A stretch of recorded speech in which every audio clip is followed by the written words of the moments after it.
So let's raise the big question. Does India need to strongly call out the US-Israeli aggression? Is quiet diplomacy better than empty rhetoric? Can India stay neutral in this war? Is the US sinking an Iranian warship in the Indian Ocean a wake-up call?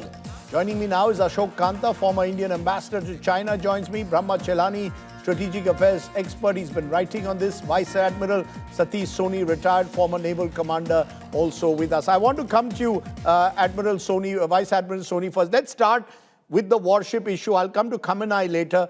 But do you believe that this is an embarrassment to have a diplomatic military exercise being conducted just days ago?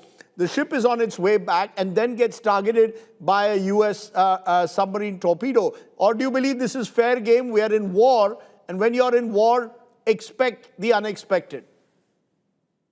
Well, thank you so much, Rajdeep, for having me on your show. But let's get the fact of the matter straight. 3 Iranian ships participated in the International Fleet Review. In fact, at the anchorage, there was only one of them, the frigate, which eventually was sunk, that is IRIS Dena. And there were 2 other ships which hung around outside. They departed Vishakhapatnam on the 25th of February. 25th of February, they set course down south. Indian Navy, I don't think, was aware. So many ships came, they departed wherever they had to go. So Indian Navy was not aware as to which is the next port of call. But apparently, there was a surveillance which was carried out by the P8I, and they found one of the ships off Colombo on the 28th of Feb. Apparently, the ship had 2 medical casualties to disembark in Colombo. I suspect that from the 25th, when they departed, to the 3rd, when the ship was sunk, these ships were hanging around in the sea lines of communication, either waiting for orders from the Iranian Navy as to what should happen, because it is quite illogical to sail into the war zone when you are not even armed. Or they were probably seeking refuge in one of the ports in Sri Lanka. I cannot say for sure what happened. Now, the Indian Navy got this information on the 4th of March at 9 o'clock that there has been a sinking and rescue efforts are on. Indian Navy diverted INS Tarangani Warship and sailed 2 ships from Kochi and had the P8I on task. And there were 4 Sri Lankan ships who were carrying out the rescue. Now, in case of whether this is an embarrassment or not, now Iran and US are at war. Now, when you are at war, there is a legal connotation to this. There are laws of armed conflict. There's international humanitarian law. Ships, naval ships of either side of the belligerents, they are qualified military targets. So to be able to say that whether this was a legitimate action or not is... Let me cut the chase, sir. Would India, what does it say that the Indian Navy was completely unaware of the presence of US submarines in the area? Well, no Navy who has deployed their submarines in the Indian Ocean or whichever would divulge its position to anyone else. But we have often claimed publicly that we have surveillance mechanisms across the region in the Indian Ocean. No. Rajdeep, we have claimed that that this is our area of influence. It may be our area of influence, but to have an underwater domain awareness of the entire Indian Ocean is virtually impossible. It is not possible for even the US Navy or any other Navy. Even 40 kilometers away from the Sri Lankan coast. It may be any time, but it is not possible for any Navy to have complete underwater maritime domain awareness. In fact, what you talk of underwater, even surface domain awareness, it is not possible. So therefore, we have these white shipping agreements, we have satellite tracking systems, we have AIS responders on board ships, and that is to make out that to have as much maritime domain awareness as possible. And that is what we share with our literal neighbors. Okay. But, yeah. Okay, I take your point. Brahma Chelani, do you therefore go along that it's unfair to pin the blame on India? we may have had, at some level, a moral responsibility because they were our guests, but Iran and US are at war with each other. Therefore, the US could well claim, just as Iran is firing missiles at random targets recklessly across the Gulf, they've pinpointed and targeted an Iranian warship. Do you believe that the Indian Navy, therefore, can completely put its hands off and say this is a Sri Lankan, at best, a Sri Lankan Navy issue since they were closer to Sri Lankan waters? Certainly, there is no legal responsibility on India to be held responsible in any way for what happened. Rajdeep, let's not talk about international law. First, the US has not declared war on Iran, despite conducting these strikes every day, hundreds of strikes every day, and yet the US insists that this is not war. Second, the US under Trump has trashed international law openly.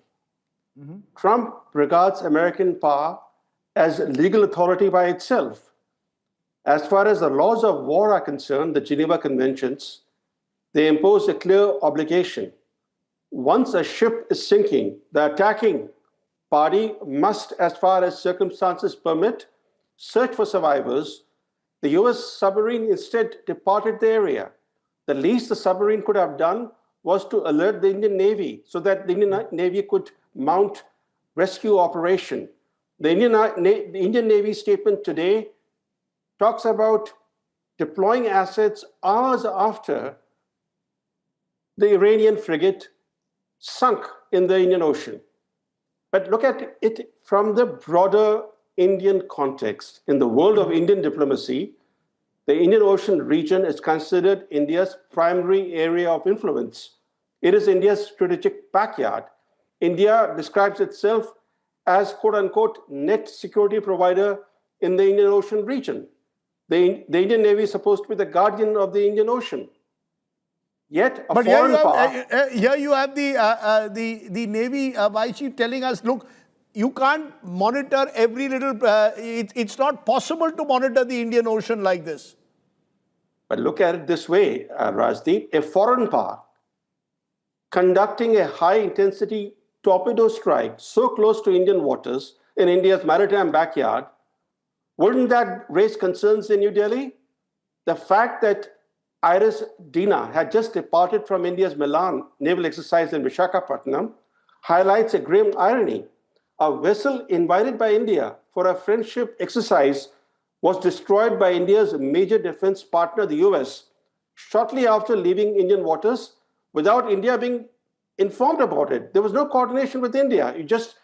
What does it show? What does it show?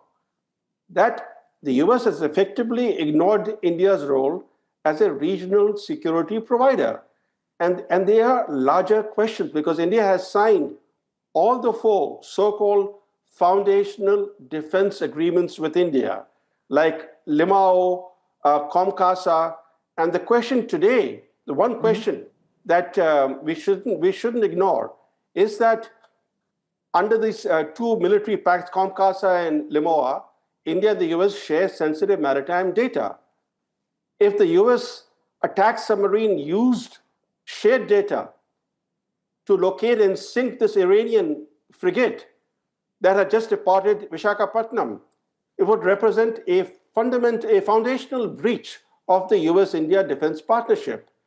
So, right. So there's a certain message the US is delivering to India, that we don't care about India, about its regional role. We don't care about Prime Minister Modi's vision of Mahasagar, that we will do what we think is appropriate. As the US Defense Secretary Pete Hegseth said, that we don't care about laws of war and that we will pursue our war with no mercy. Right.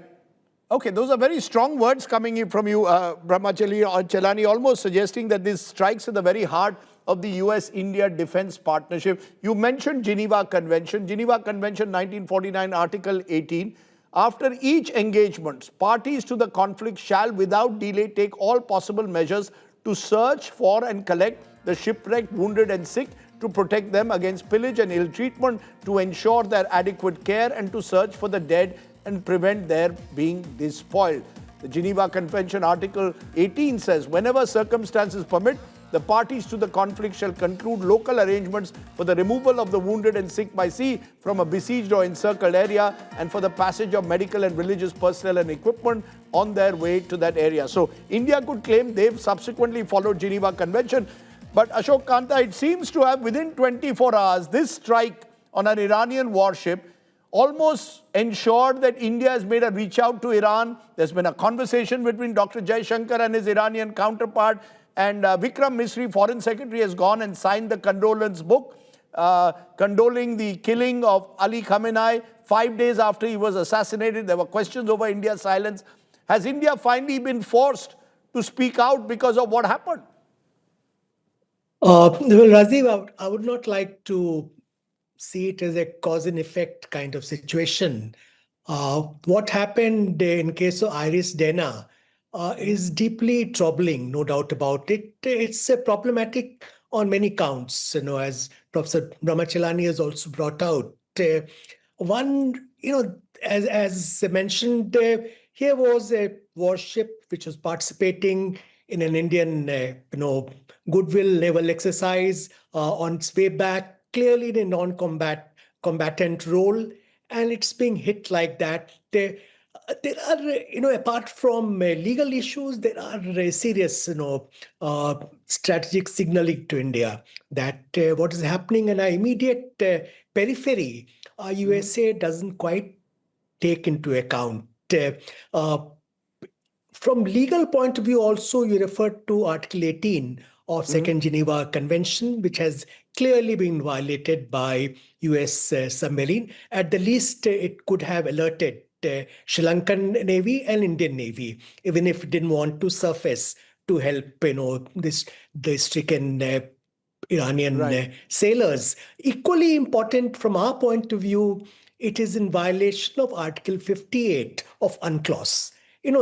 This incident took place within exclusive economic zone of Sri Lanka.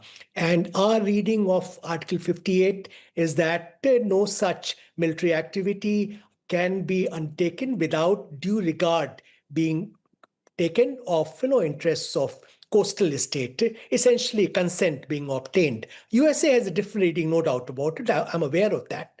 But India, almost entire global south, abides by interpretation I just referred to. That was also violated.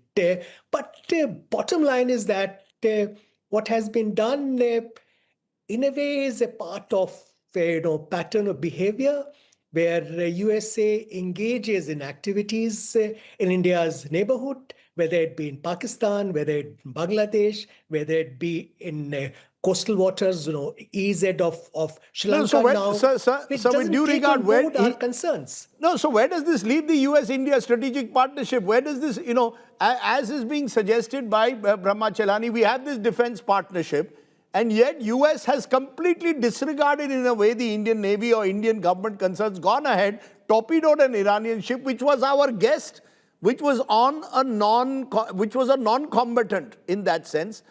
And are we saying that we just can throw our hands? Yesterday I had Admiral Prakash on the show, Arun Prakash, former naval chief, and he said India must show its displeasure. Ashok Kanta, can India show its displeasure today to America?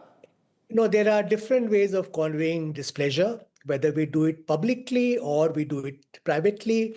But I think our deep concerns in this regard ought to be shared with Washington, D.C., because this is something which is clearly not acceptable. I would not like to link this incident in its aftermath with position we have taken on condemning, not rather condemning, but expressing our condolences on assassination of Iranian supreme leader. Which but it took us 5 days. So with due regard, Mr. Kanta, it took us 5 days.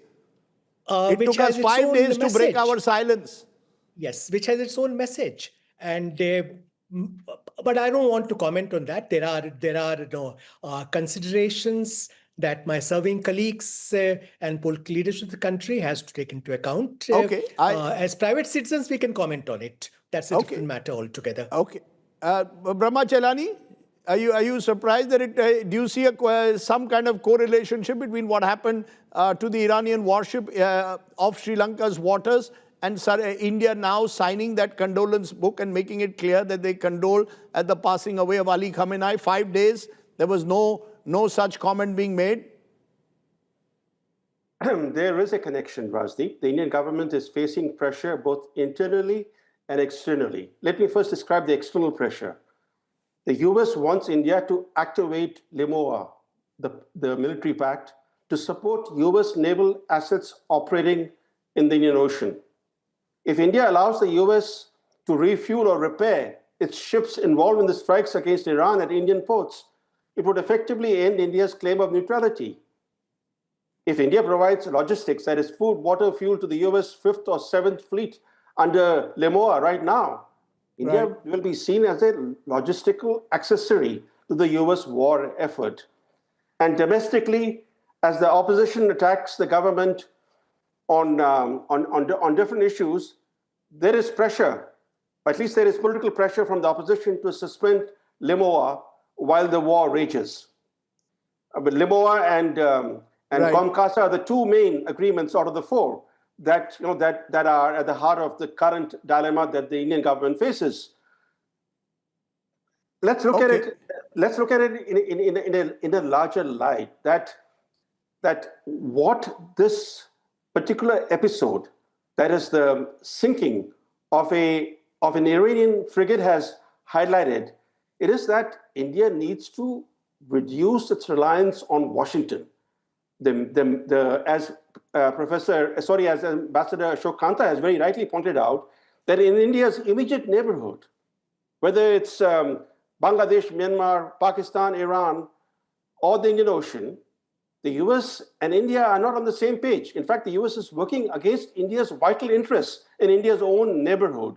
So India's reliance on Washington needs to be tempered. That's the message. Okay. I want to get a final word then from you, Admiral Soni. Do you believe that the Indian Navy, in a sense, also needs to relook at this entire engagement with the United States? If the United States is going to take India and the Indian Navy and our defense partnership for granted, where does it leave us? You know, India has started its engagement with the US Navy from '92. From then, our dependence on the US arms industry has only slowly been increasing. We, in return, get state-of-the-art equipment, which has helped us a great deal. And now we are into technology transfer partnerships. So there is much to gain from the US, there is no doubt. How this works in the greater geopolitical matrix and political affiliations and dependence thereof is something for the political leadership to decide. But Indian Navy has certainly gained a lot, but I am sure that we are not fools and we calibrate these associations, very critically, and we don't want to become over-dependent. There is a lot of emphasis which is given on indigenization, especially in the Indian Navy. We are building ships which have got up to 88% of indigenous content. So I think we will continue to have engagement with the US Navy, that there is no doubt. Let us not get very passionate about these things. But of course, we have to have The question is whether we have to draw some lines, now with the United States. And maybe this episode says there are certain red lines that cannot be crossed. And maybe that's the message in a way that needs to be given even to the United States, which is unofficially at war with Iran, but officially has not declared war as yet. I appreciate my guest joining me here on my top talking point.